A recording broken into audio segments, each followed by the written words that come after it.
ভারতীয়দের জোড়া সেঞ্চুরির পরিবর্তে একটি মাত্র সেঞ্চুরি করল দক্ষিণ আফ্রিকার ব্যাটাররা। এইডেন মার্ক্রামের ১১০ রানের সঙ্গে যুক্ত হলো আরও দুটি হাফ সেঞ্চুরি ইনিংস, যার ফলে ভারতীয়দের করা ৩৫৮ রানের বিশাল স্কোরও টিকল না প্রোটিয়াদের সামনে। ৪ বল ও ৪ উইকেট হাতে রেখেই জয়ের লক্ষ্যে পৌঁছে যায় দক্ষিণ আফ্রিকা।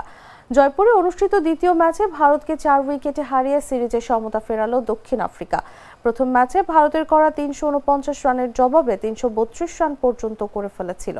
শেষে হারতে হয়েছিল ১৭ রানে। প্রথম ম্যাচে তীরে এসে তরি ডুবলেও এই ম্যাচে আর ভুল করল না প্রোটিয়ারা। জয়ের জন্য ৩৫৯ রানের লক্ষ্যে ব্যাট করতে নেমে শুরুতেই দক্ষিণ আফ্রিকার কুইন্টন ডি কক মাত্র ৮ রান করে আউট হয়ে যান। এরপর ১০১ রানের জুটি গড়েন মার্ক্রাম ও টেম্বা বাভুমা। এরপর ৬০ রানে জুটি গড়ে তোলেন মার্ক্রাম ও ম্যাথিউ ব্রিজটেক।